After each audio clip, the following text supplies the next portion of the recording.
ಓಂ ಆಪಾಯಿತೆ ಆಪಯಿತೆ ತಜಿದಮಾಪಯೇವ ಅಯಂ ಪಿತಾ ಏತೆ ಪುತ್ರಾಃ.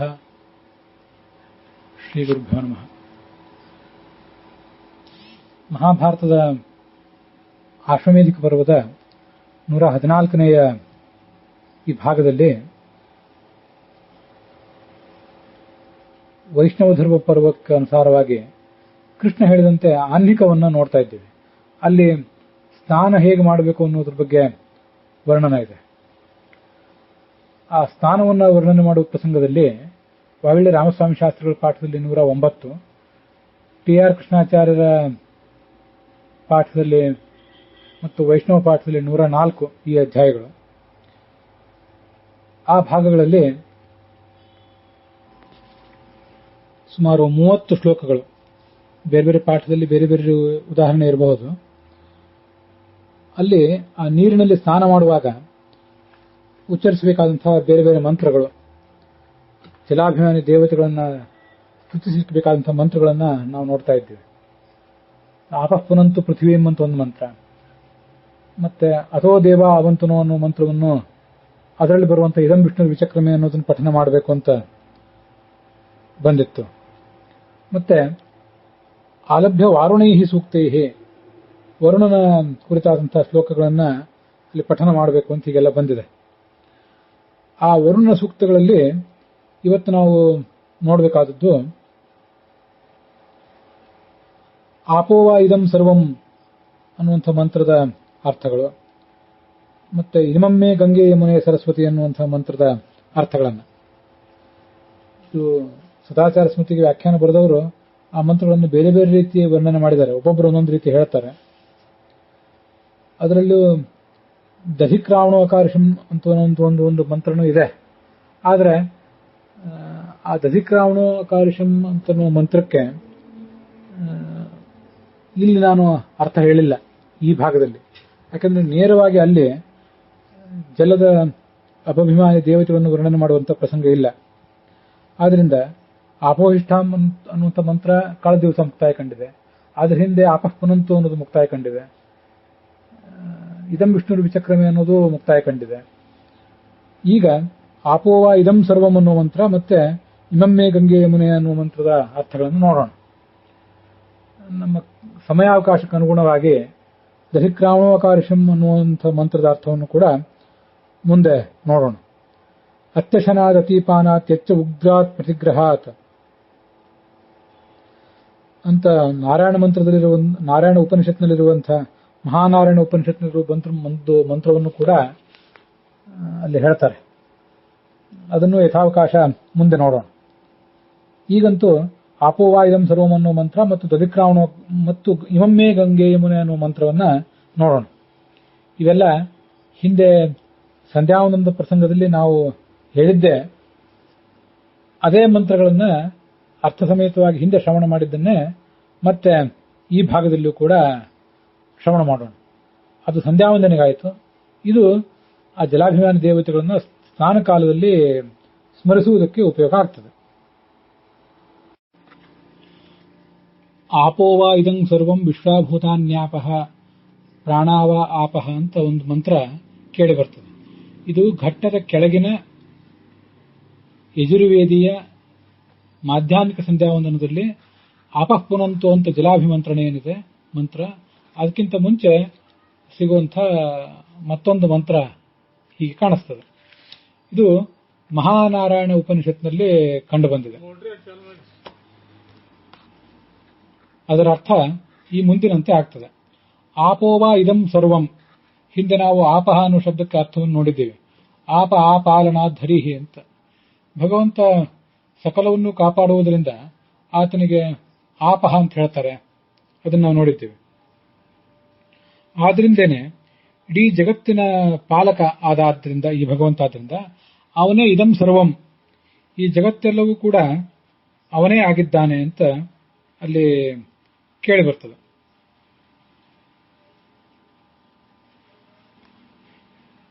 ಜಗತ್ತೆಲ್ಲವೂ ಅವನೇ ಆಗಿರುವುದು ಅಂದ್ರೆ ಅವನ ಪ್ರತಿಮೆ ಈ ಜಗತ್ತೆಲ್ಲವೂ ಆಗಿದೆ ಅಂತ ಅದರ ತಾತ್ಪರ್ಯ. ಹೀಗೆ ಈ ಮುಂದಿನ ಎಲ್ಲಾ ಮಂತ್ರಗಳಲ್ಲಿಯೂ ಕೂಡ ಆಪಹ ಅಂತಂದ್ರೆ ಭಗವಂತ ಅನ್ನೋ ಅರ್ಥವನ್ನು ಇಟ್ಕೊಳ್ಬೇಕು. ಆ ಭಗವಂತನೇ ಭಿನ್ನ ಭಿನ್ನ ರೂಪಗಳಲ್ಲಿ ಇದ್ದಾನೆ. ಕೊನೆಗೆ ಸರ್ವಾಹ ದೇವಾಹ ದೇವತಾಹ ಆಪಹ ಅಂತ ಕಂಡು ಬರ್ತದೆ. ಅದಕ್ಕಿಂತ ಮುಂಚೆ ಬೇರೆ ಬೇರೆ ದೇವತೆಗಳನ್ನ ಅಲ್ಲಿ ವರ್ಣಿಸ್ತಾರೆ. ಅವರೆಲ್ಲ ದೇವತೆಗಳು ಕೂಡ ಭಗವಂತನ ಅಧೀನರಾಗಿದ್ದಾರೆ ಅಂತ ಅದರ ತಾತ್ಪರ್ಯ ಆಗ್ತದೆ. ಮತ್ತೆ ಭಗವಂತ ಅವರೆಲ್ಲರ ಪ್ರತೀಕದಲ್ಲಿ ಸನ್ನಿಹಿತನಾಗಿದ್ದಾನೆ. ಆಪ ಆ ಪಾಲನಾಚ್ಯೈವ ಅಂತ ಅನುವ್ಯಾಖ್ಯಾನ. ಜಗತ್ತಿನ ರಕ್ಷಣೆ ಮಾಡುವುದರಿಂದ ಭಗವಂತನಿಗೆ ಆಪಹ ಅಂತ ಹೇಳ್ತಾರೆ. ಸದಾ ಸರ್ವಗುಣ ಆಪಾನಾತ್ ಆಪಹ ನಾರಾಯಣ ಸ್ಮೃತಃ ಅಂತ ಬೃಹದಾರಣ್ಯಕ ಭಾಷ್ಯದಲ್ಲೂ ಕೂಡ ಇದೆ. ಇವೆರಡನ್ನೂ ನಾವು ಹಿಂದೆ ನೋಡಿದ್ದೇವೆ. ಎಲ್ಲಾ ಗುಣಗಳಿಂದ ಪರಿಪೂರ್ಣನಾದ್ದರಿಂದ ಆ ಭಗವಂತನನ್ನ ಆಪಹ ಅಂತ ಹೇಳ್ತಾರೆ. ಆ ಎಲ್ಲ ದೇವತೆಗಳಿಗೂ ಅವನೇ ಮೂಲ ಕಾರಣ. ಐತರೇಯ ಉಪನಿಷತ್ತಿನ ಭಾಷ್ಯದಲ್ಲಿ ಆಪಾಹ ಇತಿ ಆಪ ಇತಿ ತದಿದಮಾಪಯೇವ, ಈ ಜಗತ್ತೆಲ್ಲವೂ ಕೂಡ ಅಕ್ಷಬ್ದವಾಚ್ಯನಾದ ಭಗವಂತನಿಂದ ಹುಟ್ಟಿದೆ. ಇದಂ ವೈ ಮೂಲಂ ಅಧಸ್ಥೂಲಂ, ಭಗವಂತನೇ ಮೂಲನಾಗಿದ್ದಾನೆ, ಎಲ್ಲದಕ್ಕೂ ಬೇರಾಗಿದ್ದಾನೆ. ಜಗತ್ತೆಲ್ಲವೂ ಅವನಿಂದ ಹುಟ್ಟಿದೆ. ಅಯಂ ಪಿತಾ, ಅವನು ತಂದೆಯಾಗಿದ್ದಾನೆ. ಏತೇ ಪುತ್ರಾಹ, ಭಗವಂತನನ್ನು ತಂದೆ ಅಂತ ಹೇಳುವಾಗ ಅಲ್ಲಿ ಆಪಹ ಅಂತ ಶಬ್ದದಿಂದ ಹೇಳಿದ್ದಾರೆ. ಹೀಗೆ ಇದಂ ಸರ್ವಂ, ಈ ಜಗತ್ತೆಲ್ಲವೂ ಕೂಡ ಆಪಹ, ಆ ಭಗವನ್ಮಯವಾಗಿದೆ, ಭಗವಂತನ ಪ್ರತೀಕವಾಗಿದೆ. ವಿಶ್ವಾಭೂತಾನಿ ಅಂದ್ರೆ ವಿಶ್ವಾನಿ ಭೂತಾನಿ, ಎಲ್ಲಾ ಪ್ರಾಣಿಗಳು ಕೂಡ ಎಲ್ಲ ಜೀವಗಳು ಕೂಡ ಆ ಭಗವಂತನ ಅಧೀನವಾಗಿವೆ. ಪ್ರಾಣಾಹ ಆಪಹ, ಪ್ರಾಣಾಹ ಅಂದ್ರೆ ಪ್ರಾಣ ಅಪಾನ ವ್ಯಾನ ಉದಾನ ಸಮಾನ ಅಂತ ನಾಲ್ಕೇನಿವೆಯಲ್ಲ, ಇವು ಕೂಡ ಆ ಭಗವಂತನ ಅಧೀನವಾಗಿವೆ. ಮುಖ್ಯ ಪ್ರಾಣನ 5 ರೂಪಗಳು ಹಾಗಿವೆ, ಗರುಡನಿಗೆ 5 ರೂಪಗಳಿವೆ. ಮತ್ತೆ ಛಾಂದೋಗ್ಯ ಭಾಷ್ಯದಲ್ಲಿ ಮೊದಲನೇ ಅಧ್ಯಾಯದಲ್ಲಿ ಬಂದಂತೆ ಪ್ರಾಣಾದ್ಯಾಹ ತ್ರಿವಿಧಾಹ ಪಂಚ ಪ್ರಧಾನೋ ವಾಯುರೇವಚ, ಮುಖ್ಯ ಪಂಚಕ ರೂಪ ಸನ್ ಗರುಡೋ ಮಧ್ಯ ಪಂಚಕ. ಮುಖ್ಯ ಭಗವಂತನ 5 ರೂಪ, ಮುಖ್ಯ ಪ್ರಾಣನ 5 ರೂಪಗಳು ಪ್ರಾಣ ಅಪಾನ ವ್ಯಾನ ಉದಾನ ಸಮಾನ ಅಂತಿವೆ. ಆಮೇಲೆ ಮಧ್ಯ ಪಂಚಕ ಅಂದ್ರೆ ಗರುಡನ 5 ರೂಪಗಳು, ಅವಕ್ಕೂ ಪ್ರಾಣ ಅಪಾನ ವ್ಯಾನ ಉದಾನ ಸಮಾನ ಅಂತ ಹೆಸರುಗಳಿವೆ. ಅಧಮ ಪಂಚಕ ಅಂದ್ರೆ ಮುಖ್ಯ ಪ್ರಾಣನ ಮಕ್ಕಳಾದಂಥ ಪ್ರಾಣ ಅಪಾನ ವ್ಯಾನ ಉದಾನ ಸಮಾನ ಅಂತಿದ್ದಾರೆ. ಇವರು ಈ 5 ಶಬ್ದಗಳಿಂದ ವಾಚ್ಯರಾಗಿದ್ದಾರೆ. ಪ್ರಾಣ ಅಪಾನ ವ್ಯಾನ ಇತ್ಯಾದಿ ಹೆಸರುಗಳು ಹೀಗೆ 3 ಜನರಿಗೆ ಸಲ್ಲುತ್ತವೆ ಅಂತ ತಿಳ್ಕೋಬೇಕು. ಪ್ರಾಣನಿಗೆ, ಗರುಡನಿಗೆ ಮತ್ತೆ ಪ್ರಾಣನ ಮಕ್ಕಳಿಗೆ. ಇದಲ್ಲದೆ ಪ್ರಾಣ ಅಪಾನ ಎಂಬ ಶಬ್ದದಿಂದ ಶೇಷ ಗರುಡರು ವಾಚ್ಯರಾಗಿದ್ದಾರೆ. ಉದಾನ ಸಮಾನ ಶಬ್ದದಿಂದ ರುದ್ರ ಇಂದ್ರರು ವಾಚ್ಯರಾಗಿದ್ದಾರೆ. ವ್ಯಾನ ಶಬ್ದದಿಂದ ಮುಖ್ಯ ಪ್ರಾಣನೇ ವಾಚ್ಯನಾಗಿದ್ದಾನೆ. ಇವರೆಲ್ಲರಲ್ಲೂ ಕೂಡ ಆ ಉದ್ಗೀತ ನಾಮಕದ ಭಗವಂತನನ್ನು ಉಪಾಸಿಸಬೇಕು. ತಸ್ಮಿನ್ ಉದ್ಗೀತ ನಾಮಾನಂ ಉಪಾಸೀತ ಹರಿಂಪರಂ ಅಂತ ಬಂದಿದೆ. ಅದನ್ನೆಲ್ಲ ಈ ಮಂತ್ರ ಹೇಳ್ತಾ ಇದೆ ಅಂತ ನಾವು ಅನುಸಂಧಾನ ಮಾಡಬೇಕು. ಇದಲ್ಲದೆ ಇನ್ನೊಂದು ವರ್ಗೀಕರಣ ಇದೆ, ತಂತ್ರಸಾರದಲ್ಲೇ ವರ್ಣನೆ ಮಾಡಿರುವಂತೆ. ಅನ್ಯೇತು ಸೂನವೋ ವಾಯೋ ರುದ್ರಸ್ಯಾಪಿ ಪ್ರಕೀರ್ತಿತಾ, ಶಬ್ದ ಸ್ಪರ್ಶ ರೂಪ ರಸ ಗಂಧಗಳಿಗೆ ಅಭಿಮಾನಿಗಳಾಗಿ ಪ್ರಧಾನ ವಾಯುವಿನ ಮಕ್ಕಳಾದಂತಹ ಪ್ರಾಣ ಅಪಾನ ವ್ಯಾನ ಉದಾನ ಸಮಾನರಿದ್ದಾರೆ. ಅವರನ್ನು ನಾವೀಗಾಗಲೇ ಛಾಂದೋಗ್ಯ ಉಪನಿಷತ್ತಿಗೆ ಅನುಸಾರವಾಗಿ ನೋಡಿದ್ದೇವೆ. ರುದ್ರನ ಪುತ್ರರಾಗಿ ಪ್ರಾಣ ಅಪಾನ ವ್ಯಾನ ಉದಾನ ಸಮಾನರು ಕೂಡ ಇದ್ದಾರೆ, ಅವರು ಅಭಿಮಾನಿಗಳು. ಏತೇಷು ಭಗವಾನ್ ವಿಷ್ಣು ಪ್ರಧಾನ ತನುದೇವಚ ಜ್ಞೇಯ, ಇವರೆಲ್ಲರಲ್ಲಿ ಆ ಭಗವಂತನನ್ನು ಧ್ಯಾನಿಸಬೇಕು ಅಂತ ತಂತ್ರಸಾರವೂ ಹೇಳಿದೆ. ಆ ತಂತ್ರಸಾರದ ಒಂದು ಉಕ್ತಿಯನ್ನು ಕೂಡ ಈ ಸಂದರ್ಭದಲ್ಲಿ ನೆನಪು ಮಾಡ್ಕೋಬೇಕು.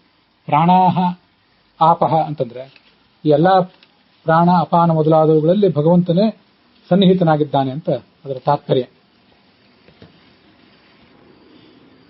ಹೀಗೆ ಪ್ರಾಣ ಅಪಾನ ವ್ಯಾನ ಉದಾನ ಸಮಾನರು ಅಂದ್ರೆ ಮುಖ್ಯ ಪ್ರಾಣನ 5 ರೂಪಗಳು, ಗರುಡನ 5 ರೂಪಗಳು, ಮತ್ತೆ ಮುಖ್ಯ ಪ್ರಾಣನ 5 ಜನ ಪುತ್ರರು, ಮತ್ತೆ ರುದ್ರನ 5 ಜನ ಪುತ್ರರು.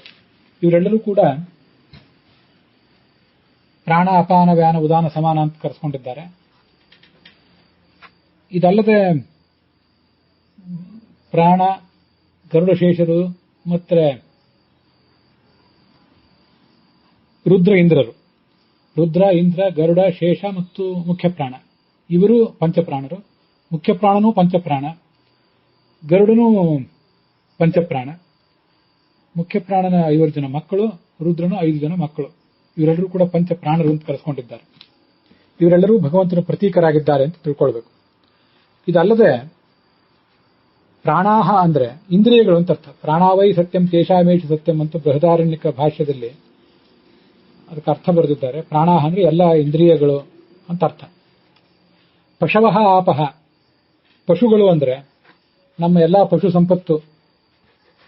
ಅವರೆಲ್ಲರೂ ಕೂಡ ನಮ್ಮ ಹತ್ರ ಇರುವಂತಹ ಎಲ್ಲಾ ಪಶು ಸಂಪತ್ತಿನಲ್ಲಿಯೂ ಭಗವಂತ ಸನ್ನಿಹಿತನಾಗಿದ್ದಾನೆ ಅಂತ ಅರ್ಥ. ಪಶವಃ ಅಂದ್ರೆ ವೇದಗಳು ಅಂತಲೂ ಅರ್ಥ ಮಾಡಬಹುದು. ಪಾಂತಿ ಸಂಸಾಧನ ನೀತಿ, ನಮಗೆ ಎಲ್ಲ ರೀತಿಯಾದ ಸುಖವನ್ನು ಕೊಡುವಂಥವು, ನಮ್ಮನ್ನು ರಕ್ಷಿಸುವಂಥವೇ ಈ ವೇದಗಳು. ಅದರಿಂದ ಪಶುಗಳು ಅಂದ್ರೆ ವೇದಗಳು ಹೌದು. ಆದರೆ ಮುಂದೆ ಛಂದಾಂಸಿ ಅಂತ ಮತ್ತೆ ಪ್ರತ್ಯೇಕವಾಗಿ ಬರುವುದರಿಂದ ಇಲ್ಲಿ ಪಶವಃ ಅಂದ್ರೆ ಪಶುಗಳು ಅಂತ ಅರ್ಥ ಮಾಡಿದ್ರು ತಪ್ಪಿಲ್ಲ. ಅನ್ನಂ ಆಪಹ, ಅನ್ನಾಭಿಮಾನಿಯಾದವನು ರುದ್ರ. ಆ ರುದ್ರನು ಭಗವಂತನ ಸನ್ನಿಧಾನಕ್ಕೆ ಪ್ರತೀಕನಾಗಿದ್ದಾನೆ ಅಂತ ಅರ್ಥ.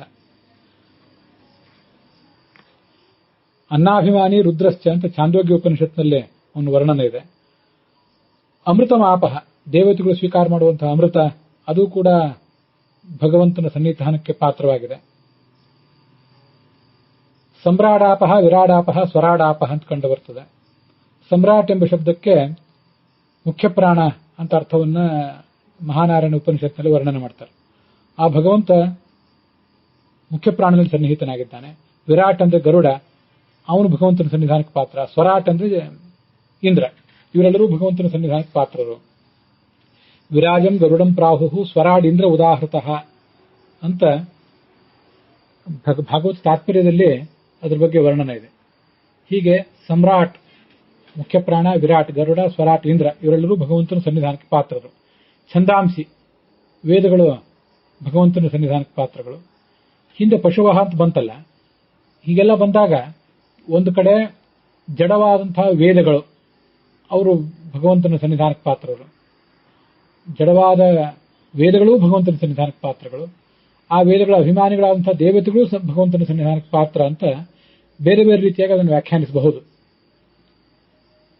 ಅಮೃತ ಅನ್ನೋ ಶಬ್ದಕ್ಕೆ ದೇವತೆಗಳು ಸ್ವೀಕಾರ ಮಾಡುವಂತಹ ಸ್ವರ್ಗದಲ್ಲಿ ಹುಟ್ಟಿದಂತಹ ಅಮೃತ ಅಂತನೂ ಅರ್ಥ ಮಾಡಬಹುದು.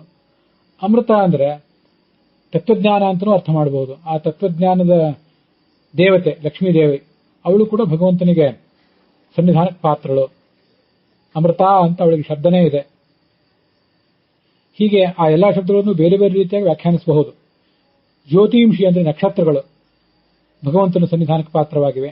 ಯಜುಂಷಿ ಯಜುರ್ವೇದದ ಅಭಿಮಾನಿ ದೇವತೆಗಳು, ಮತ್ತೆ ಋಗ್ವೇದ, ಸಾಮವೇದ ಇತ್ಯಾದಿ ಎಲ್ಲ ವೇದಗಳ ಅಭಿಮಾನಿ ದೇವತೆಗಳು ಕೂಡ.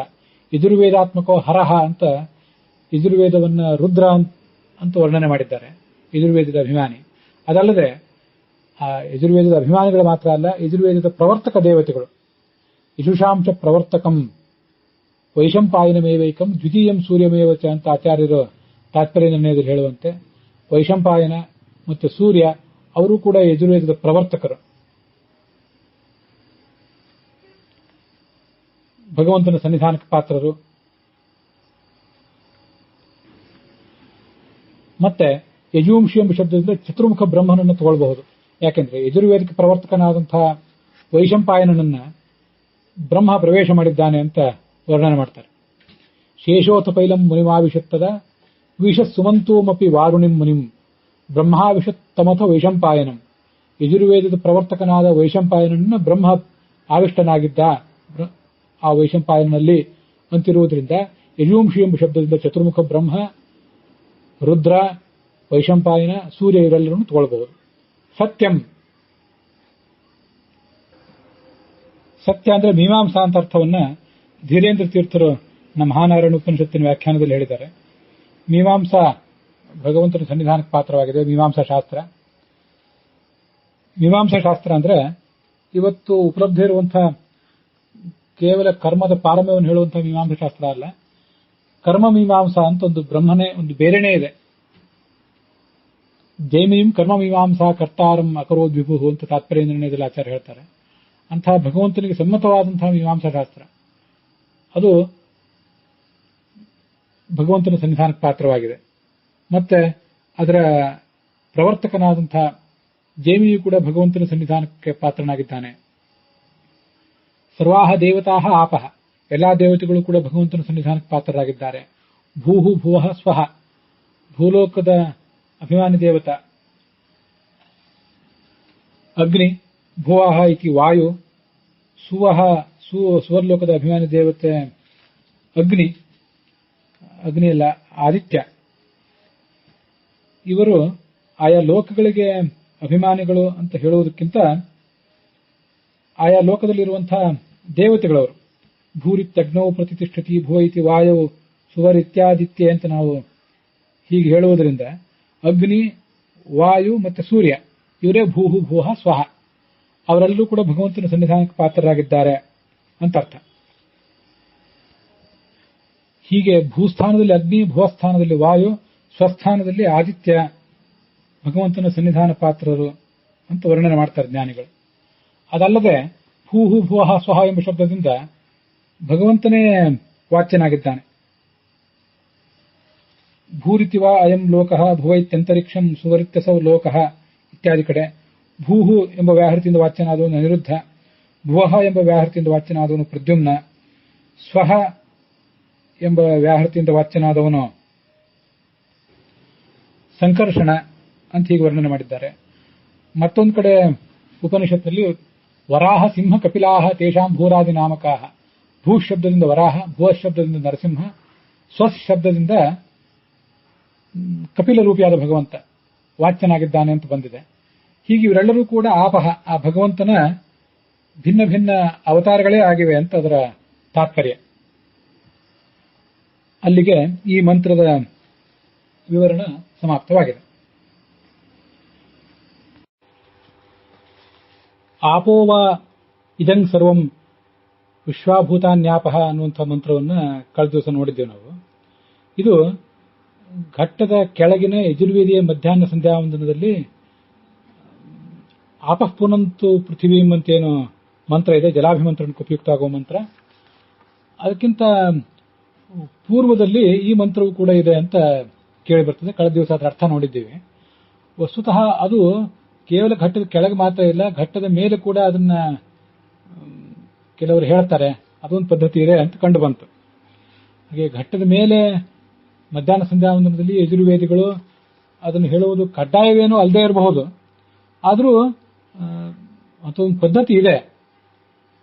ಯಾವಾಗಾದರೂ ಸಂದರ್ಭ ಇದ್ದಾಗ ಅಂಥ ಮಂತ್ರವನ್ನು ಕೂಡ ಅಳವಡಿಸ್ಕೊಳ್ಬೇಕು. ಯಾಕೆಂದ್ರೆ ತುಂಬಾ ವಿಶಿಷ್ಟವಾದಂತಹ ಸುಂದರವಾದಂತಹ ಅರ್ಥವನ್ನು ಹೇಳಿರುವಂತಹ ಒಂದು ಮಂತ್ರ ಅದು. ಆ ಮಂತ್ರದಲ್ಲಿ ನಮಗೆ ಆಪಹ ಸರ್ವಾಹ ದೇವತಾಹ, ಭಗವಂತನೇ ಈ ಎಲ್ಲ ದೇವತೆಗಳ ಅಂತರ್ಯಾಮಿಯಾಗಿದ್ದಾನೆ. ಮತ್ತೆ ಆಪಹ ಏವ ಇದಂ ಸರ್ವಂ ವಿಶ್ವಾಭೂತಾನಿ ಅಂತ ಈ ಒಂದು ಅರ್ಥ ಬಂದಿದೆ. ಅದು ಸಾಧನೆಯ ದೃಷ್ಟಿಯಿಂದ ಮತ್ತೆ ನಮ್ಮ ಎಲ್ಲ ಧರ್ಮ ಕಾರ್ಯಗಳು ಮೊದಲಾದವುಗಳು ಸಾಂಗವಾಗಿ ನಡೆಯುವ ದೃಷ್ಟಿಯಿಂದ ತುಂಬಾ ಒಂದು ಮಹತ್ವದ ಮಂತ್ರ. ಯಾಕೆಂದ್ರೆ ಆಪಾಲನಾಚ್ಯವ ಕಳೆದ ದಿವಸ ಅದನ್ನು ನೋಡಿದ್ದೇವೆ. ಭಗವಂತ ಆಪಹ ಅಂತ ಕರೆಸ್ಕೊಂಡಿರುವುದು ಯಾತಕ್ಕೆ? ಆಪಾಲನಾಥ್, ಎಲ್ಲವನ್ನೂ ರಕ್ಷಿಸುವುದರಿಂದ. ಭಗವಂತ ಎಲ್ಲವನ್ನೂ ಯಾವಾಗ ರಕ್ಷಿಸ್ತಾನೆ?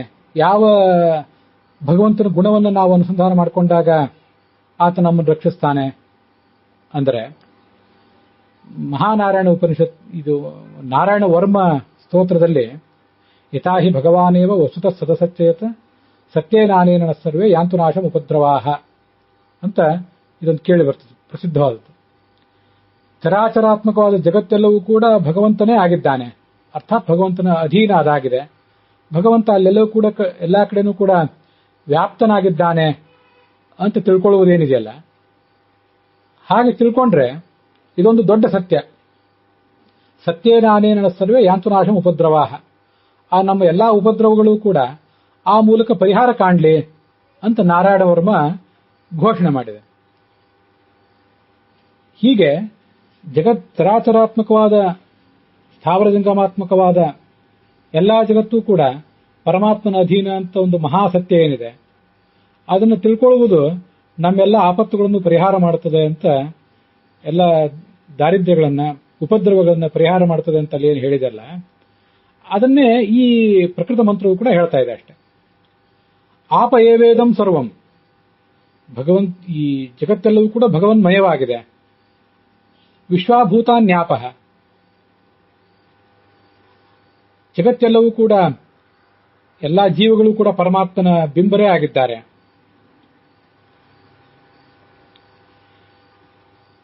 ಆಪೋವ ಸರ್ವಾಹ ದೇವತಾ, ಎಲ್ಲಾ ದೇವತೆಗಳು ಕೂಡ ಭಗವಂತನ ಪ್ರತಿಬಿಂಬರೇ ಆಗಿದ್ದಾರೆ ಅಂತ ಈ ಮಂತ್ರಗಳನ್ನ, ಈ ಒಂದು ಸತ್ಯವನ್ನ, ಜಗತ್ತೆಲ್ಲವೂ ಭಗವಂತ ಅಧೀನ,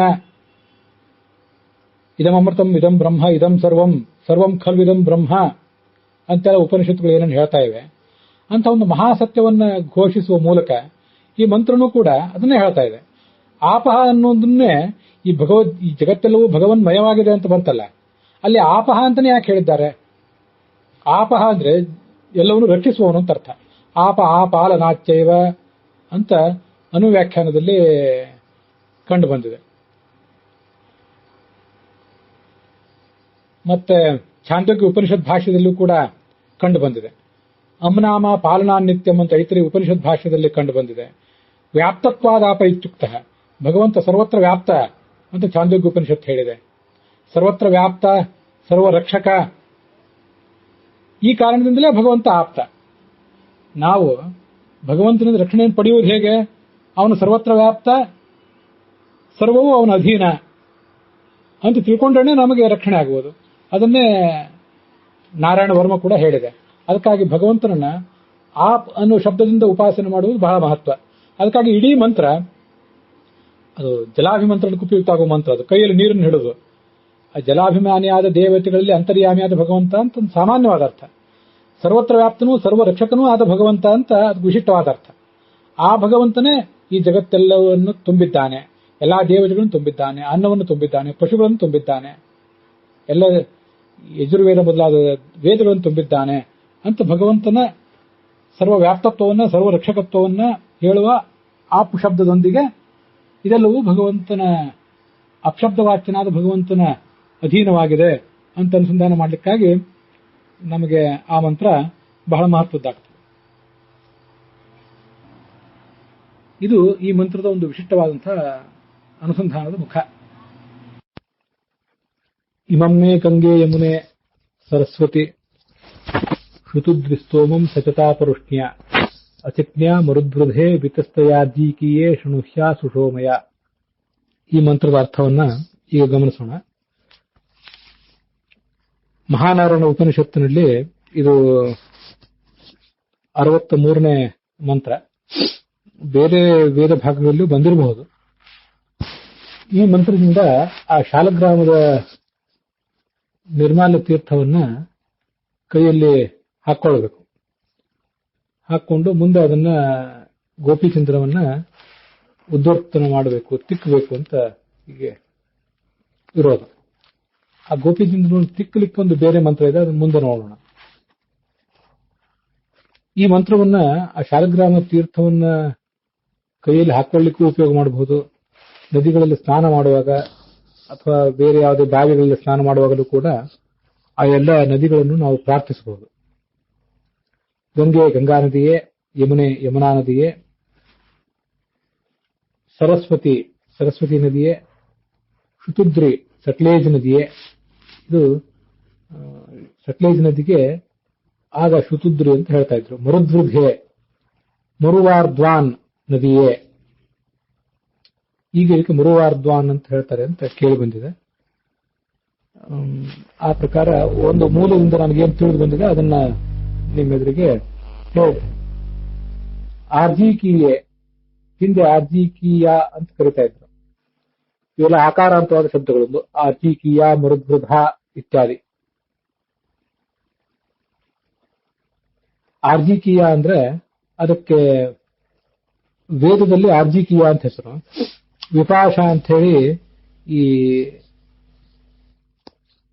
ಪುರಾಣಗಳಲ್ಲಿ ಹೆಸರು. ಈಗ ಇರುವ ಹೆಸರು ಬ್ಯಾಸ್ ಅಂತ ಹೇಳಿ. ನದಿಯೇ, ನೀವೆಲ್ಲರೂ ಕೂಡ ಇವಿಷ್ಟು ನದಿಗಳೇ, ನೀವೆಲ್ಲರೂ ಪರುಷ್ಣಿ ನದಿಯೊಂದಿಗೆ, ಪರುಷ್ಣಿ ನದಿಗೆ ವೇದದಲ್ಲಿ ಪರುಷ್ಣಿ ನದಿ ಅಂತ ಹೇಳ್ತಾ ಇದ್ರು, ವೇದ ಸಾಹಿತ್ಯದಲ್ಲಿ.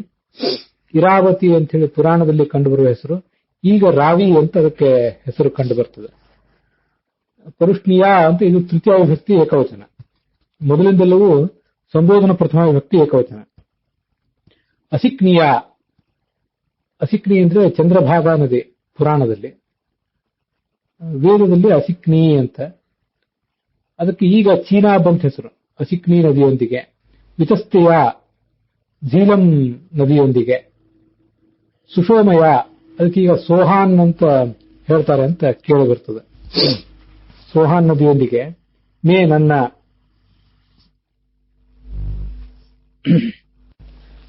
ಇಮಂ ಈ ಸ್ತೋಮಂ ಸ್ತೋತ್ರ ಸಮುದಾಯವನ್ನು. ಶೃಣು ಹಿ ಕೇಳು. ಅನೇಕ ನದಿಗಳಿವೆ. ಆ ಅನೇಕ ನದಿಗಳೆಲ್ಲದಕ್ಕೂ ಕೂಡ ನೀವು ಕೇಳಿರಿ ಅಂತ ಬಹುವಚನದ ಶಬ್ದವನ್ನು ಪ್ರಯೋಗ ಮಾಡಬೇಕಾಗಿತ್ತು. ಆದರೆ ಅವೆಲ್ಲವನ್ನೂ ಪ್ರತ್ಯೇಕವಾಗಿ ನದಿಗಳನ್ನು ಹೆಸರಿಸಿ ನೀನು ಈ ಸ್ತೋತ್ರವನ್ನು ಕೇಳು, ನೀನು ಈ ಸ್ತೋತ್ರವನ್ನು ಕೇಳು ಅಂತ ಪ್ರತಿಯೊಂದು ನದಿಯನ್ನು ಪ್ರಾರ್ಥನೆ ಮಾಡುವ ವಿಧಾನ ಅಷ್ಟೇ ಅದು. ಸ ಮತ್ತು ಮೈ ನನ್ನಲ್ಲಿ. ಯೂಯಂ ನೀವೆಲ್ಲರೂ ಕೂಡ.